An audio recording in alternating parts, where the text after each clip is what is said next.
Hello, everyone, and welcome to today's webinar, Consistency at the Source, Unlocking Better Endothelial Models for iPSCs.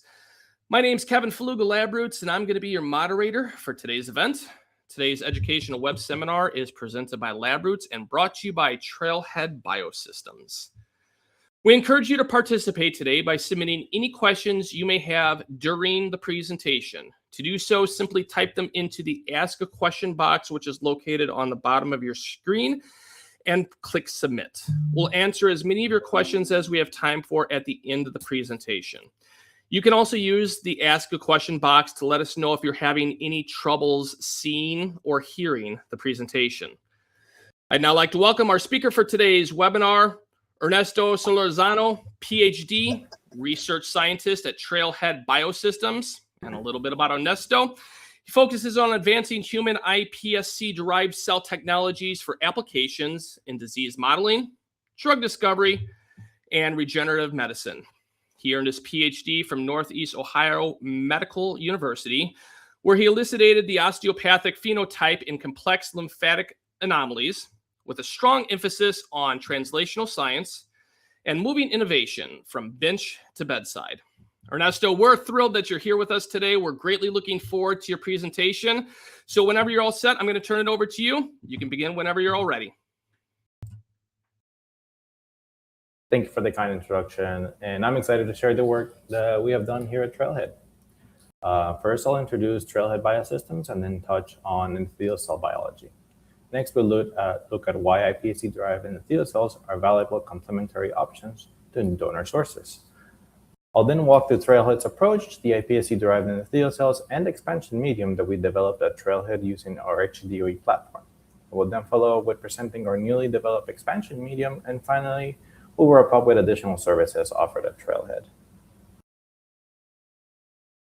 Trailhead Biosystems was founded in 2015 and is based in Ohio and focuses on generating specialized cells derived from mesoderm, endoderm, and ectoderm. Picture here is our facility, which is located in Beechwood, Ohio, just outside of Cleveland.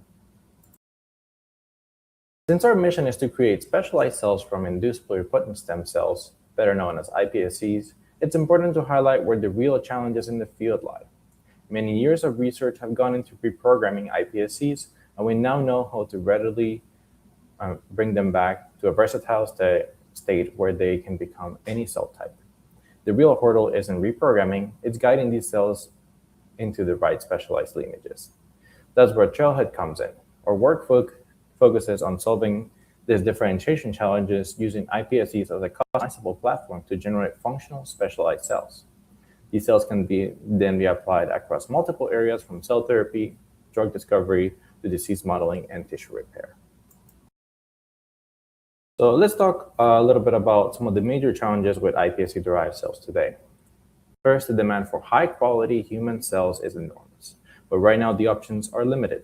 Researchers and companies alike are eager to use these cells for therapy, disease modeling, and drug discovery, but the field continues to run into the same problems. Second, obtaining pure populations can be challenging. Many of the available cells simply do not meet the standards needed for consistent and reliable results. Also, there is a lack of consistency from batch to batch. That means a researcher might not get one set of results from a vial and then something completely different from the next. Fourth, simply is a bottleneck. These cells just aren't available in the quantities that market truly demands. And finally, much of the development and production is still being done manually. This slows everything down and introduces opportunities for error, which makes it very difficult to scale. Together, these challenges create a major roadblock for the field, and solving them is the key to unlocking the full potential of iPSC-derived cells. Now that we've looked at the problems, let's move into how we solve them. At Trailhead, our approaches fundamentally change how stem cell discovery and manufacturing are done.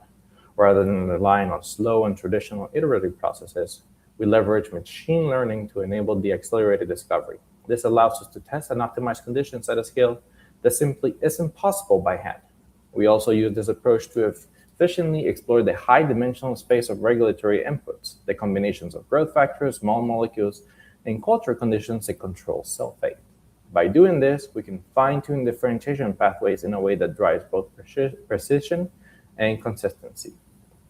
This result is vastly improved cell purity and the ability to generate specialized subtypes that meet the needs of researchers. With identified critical process parameters, these cells can then be manufactured reproducibly at a scale. And because this entire system is built on flexible production platform, it can then be applied to multiple cell types while remaining cost-effective. The result is broader access, more reliable results, and ultimately real impact for patients and the field as a whole. So how do we actually make all of this happen? The answer is our HD-DoE platform.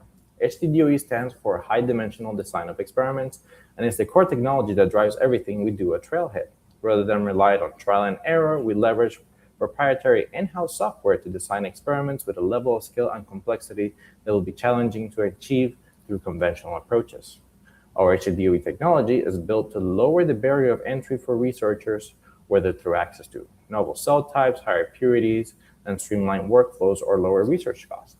By pairing these designs with automated robotic execution, we can perform experiments with remarkable speed, precision, reproducibility, and scalability. Much of the data generated through these experiments is novel, giving us a unique and expanding knowledge base. And because everything is data-driven, we can determine critical processes, parameters in an unbiased and empirical way. This combination of advanced software, robotics, and unbiased data is what allows us to exponentially accelerate the cell protocol development and reliably generate specialized cell types. So here's a visual example of our HD-DoE platform.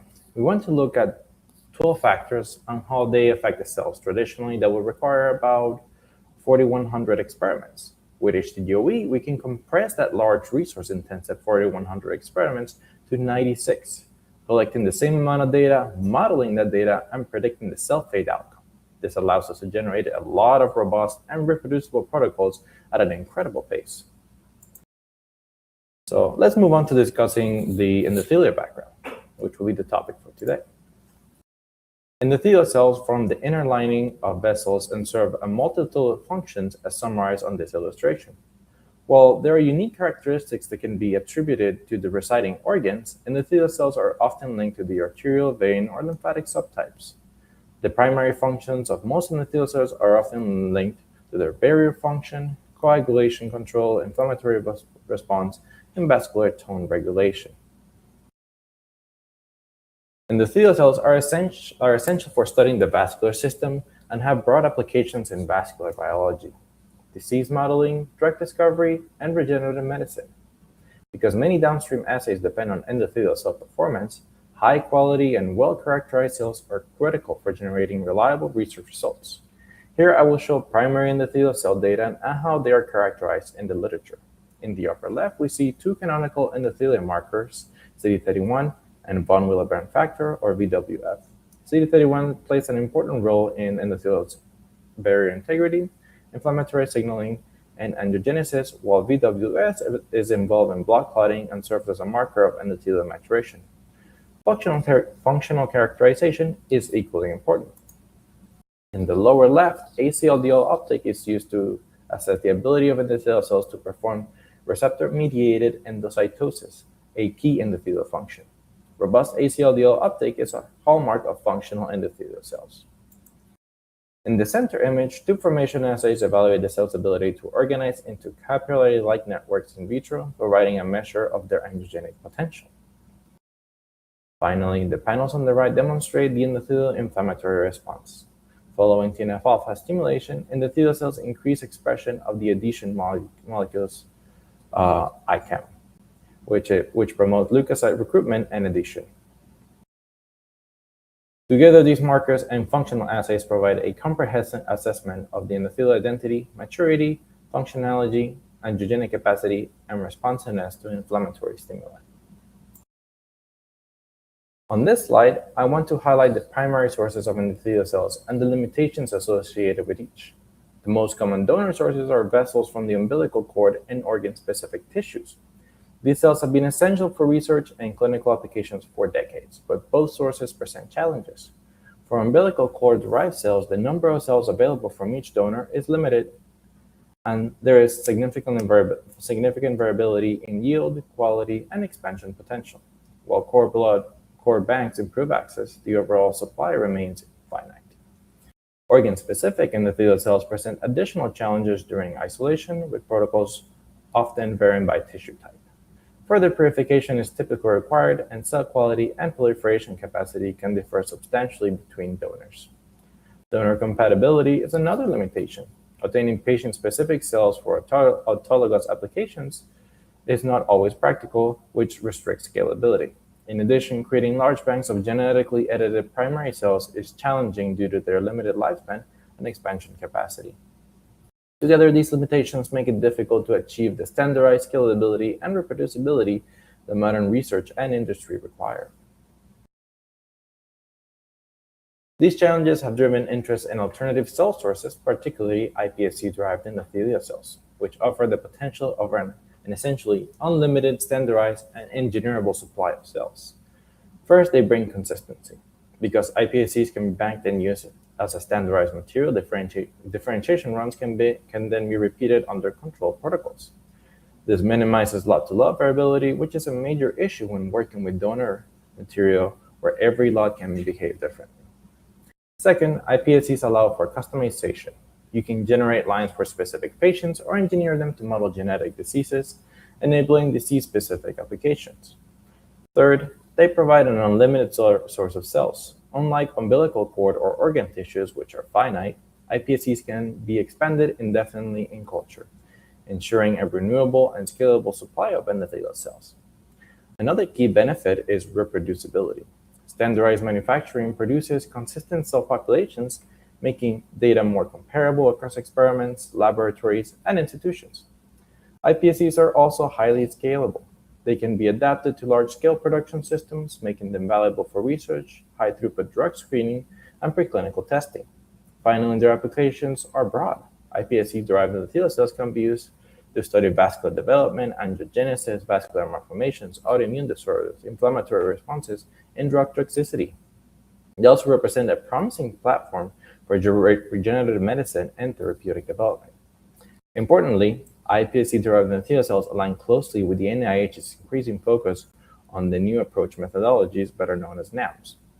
As funding and regulatory agencies continue to prioritize human-relevant, reproducible, and translational research models, iPSC-based systems provide a scalable platform that can reduce reliance on donor tissue and improve the predictive value of preclinical studies. Altogether, iPSC-derived endothelial cells provide a consistent, reproducible, scalable, and NIMS-aligned solution to many of the limitations associated with donor-derived cell sources. While iPSC-derived endothelial cells address many limitations of primary cells, their value ultimately depends on our ability to reliably generate functional endothelial cell populations in vitro. During development, endothelial cells arise from the mesoderm through signaling pathways downstream of Wnt, BMP4, and VEGF. Most iPSC differentiation protocols mimic these developmental cues, guiding pluripotent stem cells through a mesodermal stage and into endothelial lineages. These products can also be tailored to generate arterial, venous, and lymphatic endothelial cell subtypes. For example, CoopTF2 promotes venous identity, whereas Notch signaling drives arterial specification. The resulting cells express canonical endothelial markers such as CD31, KDR, and VWF, and exhibit key endothelial functions, including ACLDL uptake, as shown in the image from Genital on this slide. So let's move on to the trailhead approach for differentiating trabeal endothelial cells. Now that we've discussed the biology and background of endothelial cells, let's look at how trailhead generates endothelial cells from iPSCs. Our process follows a two-stage workflow, starting with pluripotent stem cells, which first drive them towards the mesoderm, then guide these cells into the endothelium. Stage 2 represents our critical stage for endothelial differentiation, where we develop high expression of CD31, 144, and KDR. To optimize this transition, we apply our proprietary HD-DoE platform. This approach systematically evaluates combinations of small molecules and proteins to identify conditions that precisely control signaling pathways using differentiation. By adjusting the timing and concentration of these signals, we can carefully guide these cells into the endothelial state. In total, more than 70 factors were screened during the development of this process. The result is a highly robust and reproducible differentiation protocol that reflects the steps of embryonic development while still providing the scalability and control needed for research and translational applications. This ultimately enables reliable production of high-quality endothelial cells at the end of stage 2.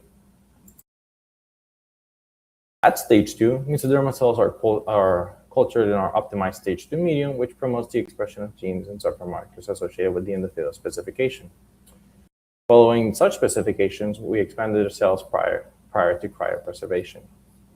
Our protocol consistently generates highly pure endothelial populations with greater than 95% of cells expressing both CD31 and 144, also known as decadering. As demonstrated by flow cytometry, CD144 is a hallmark marker of mature endothelial cells and play a critical role in maintaining endothelial cell-to-cell junctions and vascular barrier integrity. Importantly, our formulations also minimize the presence of common contaminating cell types. Less than 5% of the population expressing the parasite marker CD140b or the epithelial marker CD324, indicating a highly enriched endothelial culture. In addition, the cells maintain approximately 95% viability immediately prior to cryopreservation, demonstrating that high purity was achieved without compromising cell health. Together, these results demonstrate the effectiveness of our HD-DoE workflow in producing highly pure, viable iPSC-derived endothelial cell populations. However, generating high-quality cells is only part of the challenge. Equally important is ensuring that this quality is maintained after cryopreservation. With that in mind, let's take a look at the performance characteristics of trail bioendothelial cells and what you can expect when using them in your workflows. Here we have a brief overview of the trail bioendothelial cell product. Our product is released with several key specifications. Each vial contains a minimum of 1 million cells with greater than 80% post-vial viability and greater than 90% expression of endothelial markers CD31, CD144, and KDR. In addition, we maintain low levels of contaminating cell populations with minimal expression of parasite and epithelial cell markers. These specifications ensure that the researchers receive a highly pure endothelial population with strong viability and a consistent phenotype right out of the vial. Taken together, trail bioendothelial cells are designed to be ready for use immediately after thaw, providing a reliable and reproducible starting material for short-term studies and long-term applications. Following thaw and 3 days of expansion, we extensively characterize the cells by flow cytometry to assess both phenotype and purity. First, the cells demonstrated a robust proliferation over the 72-hour culture period and exhibited the classical spindle morphology characterized of the healthy endothelial cells. Second, trail bioendothelial cells maintained strong expression of key endothelial markers with greater than 90% positivity of CD31, CD144, CD309, also known as a VEGFR or KDR, as well as CD324 and CD105. Together, these markers confirm endothelial identity, barrier forming capacity, VEGF responsiveness, and angiogenic potential. Importantly, expression of contaminating cell markers remain low, with minimal detection of parasite and epithelial populations. We also observe very low expression of pluripotent marker at TRA160, demonstrating efficient differentiation and no residual iPSCs. Taken together, these results show that trail bioendothelial cells not only retain their endothelial phenotype following cryopreservation, but also rapidly recover, proliferate, and reach confluence within just 3 days of culture. We further characterize the endothelial identity of our cells using extensive immunocytochemistry analysis and ACLDL functional assays. Trail bioendothelial cells demonstrate robust expression of endothelial markers CD31, decadering, and KDR, confirming the flow cytometry results previously presented. In addition, positive staining of ETS1 and UA1 provide further evidence of endothelial lineage commitment. We also observe clear membrane localization of ZO1, indicating the formation of mature cell-to-cell junctions and a barrier-forming endothelial monolayer. Expression of von Willebrand, known as VWF, further supports the maturity and functional status of these cells.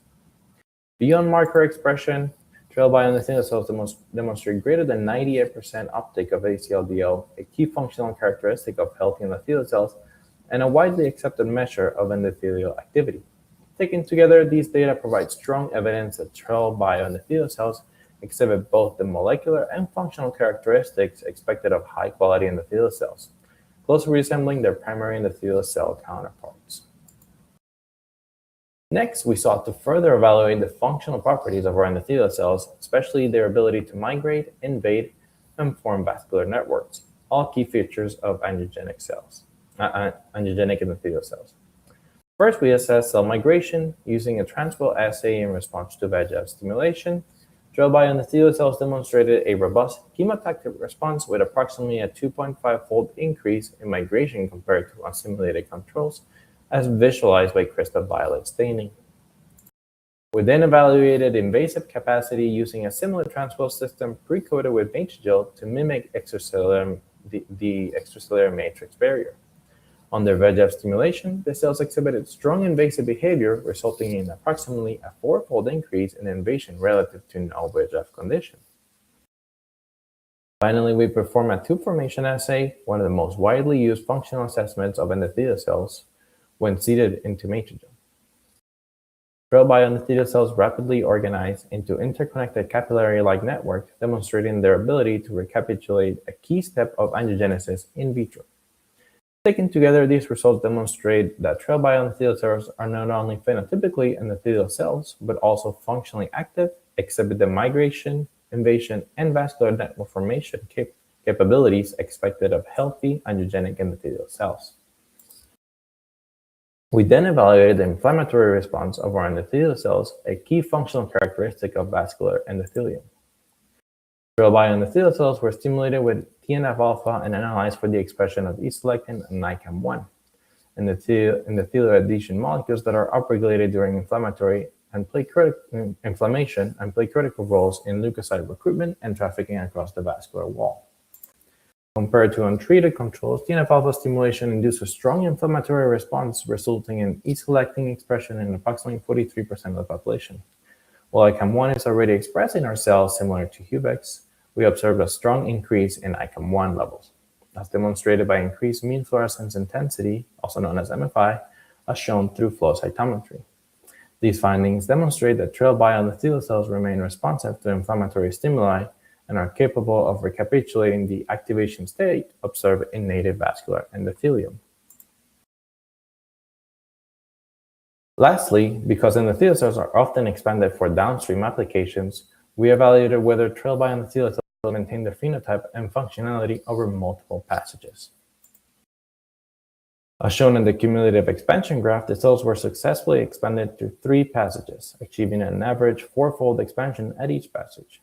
Importantly, endothelial purity remained consistent throughout culture, with CD31 expression maintained above 90% and CD140B expression remained below 10%. Beyond marker expression, the cells continue to display their characteristic endothelial morphology following expansion.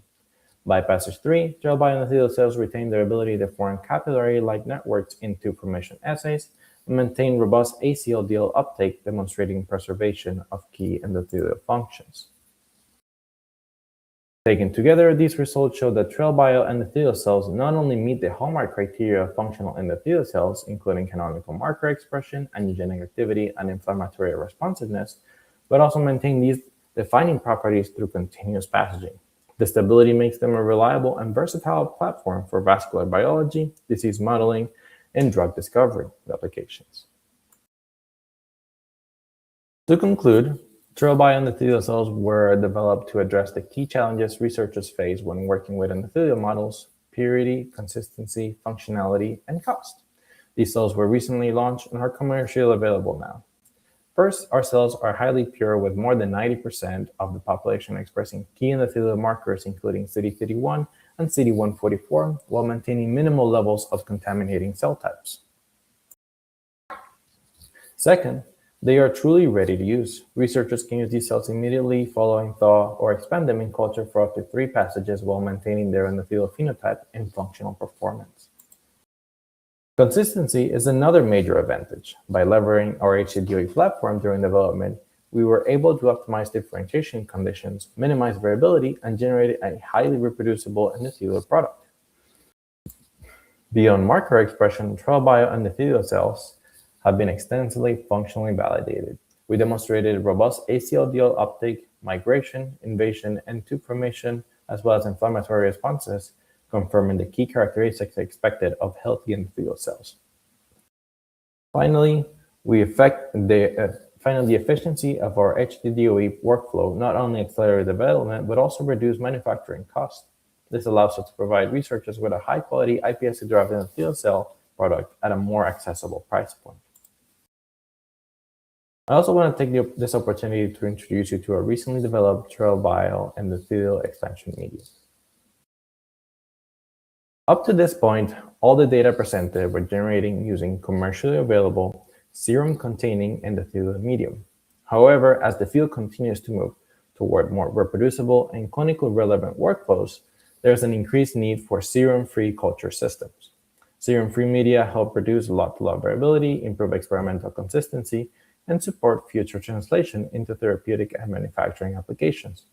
To address this need, we developed the Trail Bio endothelial expansion medium, a fully serum-free solution optimized for the culture and expansion of iPSC-derived endothelial cells. The medium features a simple basal and supplement format that is ready to use after mixing, with no additional additives required. Once prepared, the medium remains stable for at least 2 weeks during routine endothelial culture. Importantly, this medium supports the entire endothelial workflow. The same formulation can be used for post-thaw recovery, routine cell expansion, tip formation assays, ACLDL uptake studies, eliminating the need for multiple specialized media. Trail Bio endothelial expansion medium has been extensively validated for short and long-term use of the Trail Bio endothelial cell culture and expansion through at least 3 passages. When compared with serum-containing medium used in earlier studies, the Trail Bio expansion medium delivered significantly higher cell yields at every passage, resulting in more than a 10-fold increase in the total number of cells available by passage 3. By passage 3, the cells continue to exhibit their characteristic endothelial morphology and retain their ability to form robust capillary-like networks in tube formation assays. Importantly, this enhanced expansion did not come at the expense of cell quality. Throughout passaging, the cells consistently maintain high expression of endothelial marker CD31 and low expression of CD140B, also known as PDGFR-beta, demonstrating preservation of endothelial purity. These findings were further supported by functional analysis with greater than 95% ACLDL uptake maintained throughout expansion, confirming the preservation of endothelial activity. Taken together, these results demonstrate that Trail Bio endothelial expansion not only supports robust endothelial cell growth, but also preserves the phenotype, purity, and functionality of the cells during extended culture. To benchmark our endothelial expansion medium, we compared it against leading serum-free and serum-containing commercial formulations using Trail Bio endothelial cells expanded over 3 passages. By passage 3, Trail Bio medium achieved significantly higher cell yields than both competitors. While the serum-free competitor initially performed similarly, its expansion rate declined over time, resulting in substantially lower yields.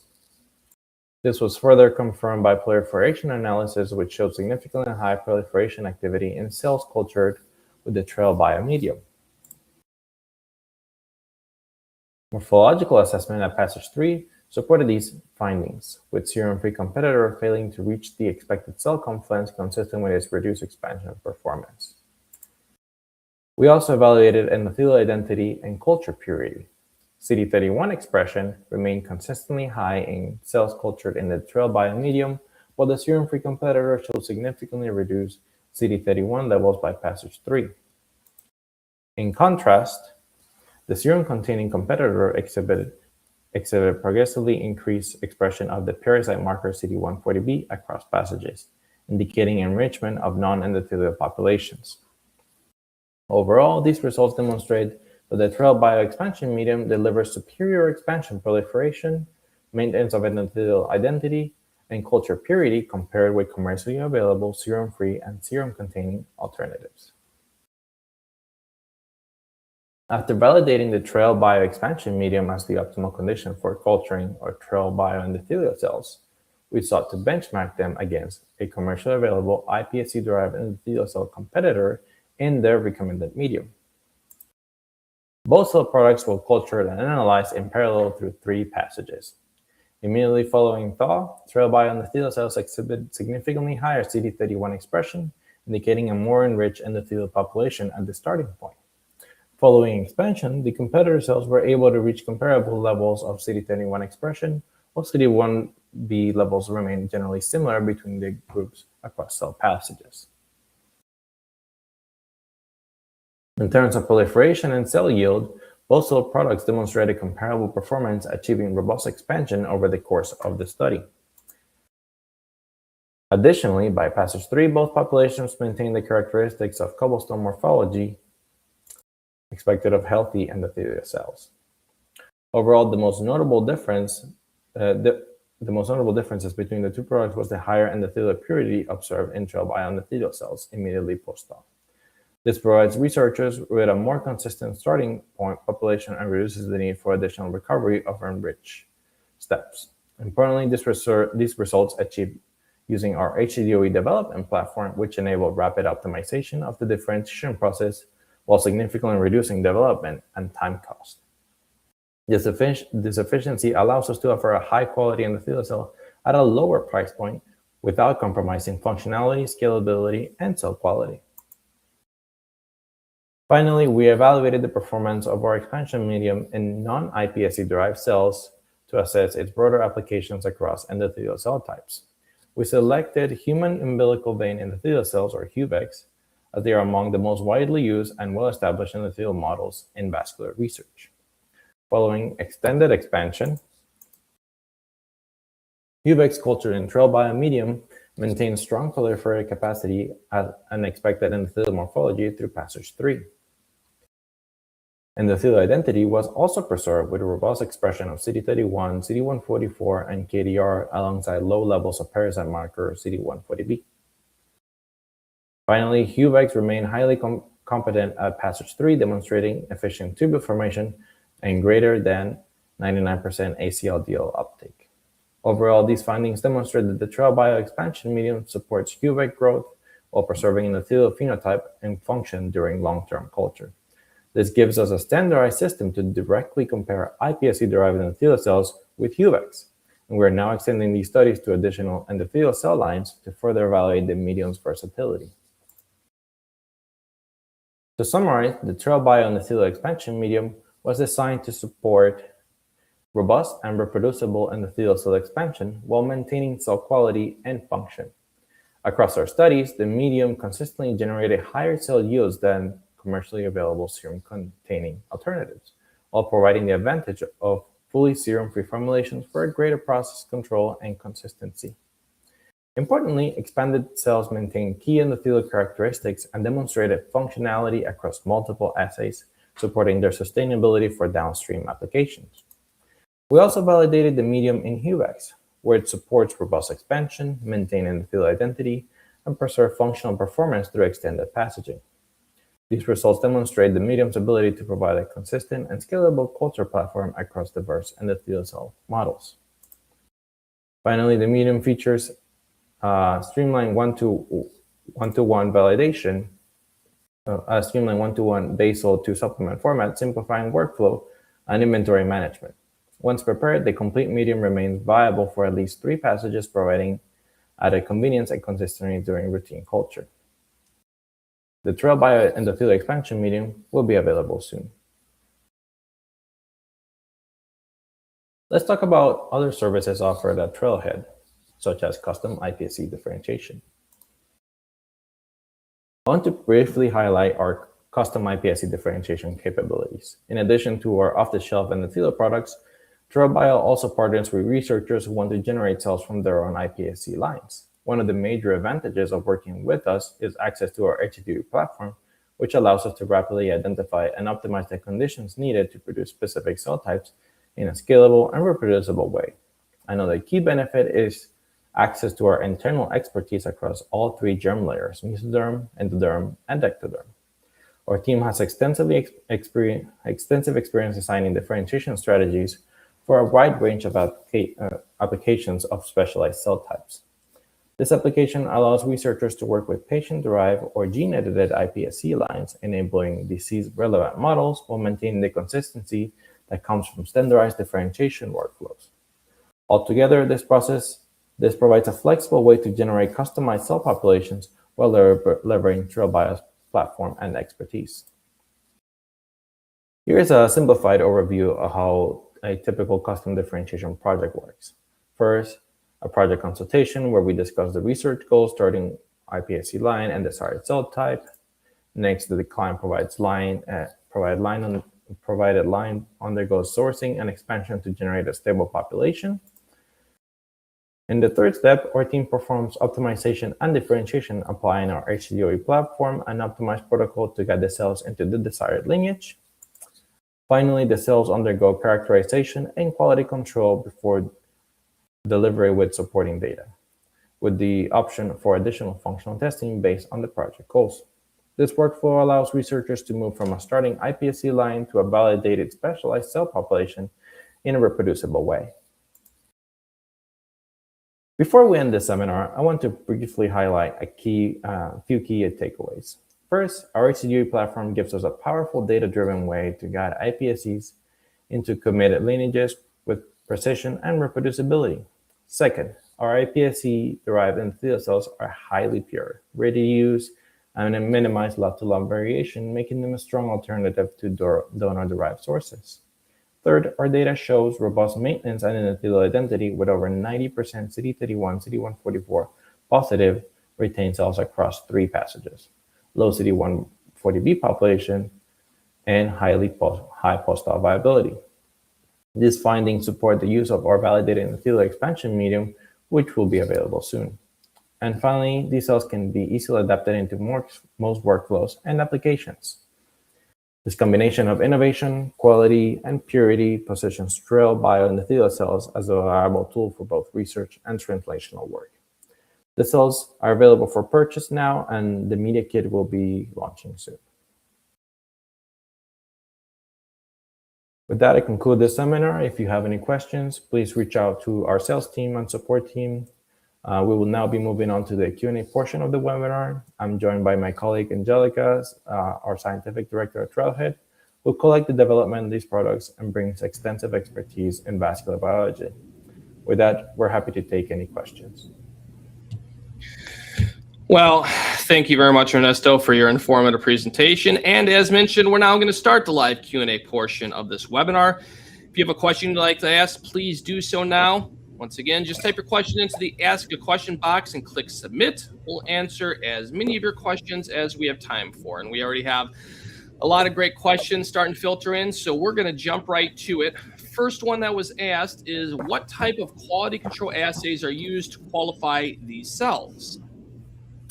So hi, Kevin. Thank you for the introduction, for the question. Hi, Ernesto. Thank you for the presentation. What type of quality controls are used to qualify our cells? So we conduct multiple assays to make sure that our cells have high quality and ready to meet customer demands. So from the assays that we do consistently, we do analysis of viability, and we do that by flow cytometry. We also measure the endothelial purity of the cells by flow cytometry as well. We measure CD31 to make sure that they are of the endothelial identity, and also CD140B to make sure that they don't have contaminants. And as a functional assay readout that we use acetylated LDL to make sure that the cells are functional. On top of that, you are guaranteed that you are going to receive more than 1 million cells per vial. So we conduct cell count analysis when we thaw the cells, and we guarantee that our cells are going to be negative for mycoplasma and also for microorganisms such as bacteria and fungus. Our endothelial media will have a particular similar QC assessment to make sure that the media will make endothelial cells perform with the efficiency that you are looking for. Excellent. Thank you. Next question. How is the batch-to-batch variation when comparing different batches? Okay, the batch-to-batch variation, one method that we used to assess the batch-to-batch variation was RNA-seq analysis. So basically, we send 4 different batches of cells for RNA-seq, two batches of R&D, 2 batches of manufacturing, and we conduct a principal component analysis to see how close or how far together these cells cluster in our analysis. And these cells cluster really close together. They have indicating that they are really similar. There is not much batch-to-batch variability. On top of the RNA-seq analysis that we conducted, we also maintain the cells in culture, in media for some time, and we do assessments. And on all these assessments, the cells have consistency and they are reliable from the different batches. So the batch-to-batch variability it's similar. There is no batch-to-batch variability. Awesome. Thank you very much. Have you tested these endothelial cells in co-culture systems with other vascular support cells? There is a really good and interesting question, but we haven't done that yet. It would be nice to combine these cells with fibroblasts and put them in a 3D culture assay to observe vascular formation, lumen formation, but we haven't done that. Additionally, another thing that we want to do is co-culture these cells with other cell types, such as liver cells or neurons, to make like organoids and see the lumen and vascularization of these organoids in 3D culture systems. Okay. Next question came in, says, we use large quantities of Huvix for screening studies. Do you offer larger format lots or scaled up production beyond 1 million cell vials? Currently, our standard offerings are 1 million cell vial. However, we acknowledge that some applications require more cells, larger quantity of cells, so we can work with customers on custom production requests and scale the manufacturing solutions with extended lead times. Okay, excellent. Have you performed barrier function assays with the cells? I haven't performed that in-house, but this is an interesting question, and yeah, we can consider to do that in the future if the resources are available. Okay, excellent. Moving right along here. How does your HD-DoE platform make these endothelial cells different from other iPSC-derived endothelial cells on the market? So our platform accelerates process development by quickly evaluating large number of media components and identifying synergistic interactions between them. So basically, in one experiment, we can evaluate multiple compounds at the same time. We can evaluate the interaction of these compounds and how these interactions influence the cell behavior. So this allows us to optimize formulations more efficiently, remove unnecessary components, and develop robust differentiation protocols faster. So as a result, we have a high-quality endothelial cell product with a more cost-effective manufacturing process, helping us offer competitive pricing without compromising performance of the cells. Okay, excellent. Well, thank you once again for your time today and your important research. I want to thank LabRoots and our sponsor, Trailhead Biosystems, for underwriting today's educational webcast.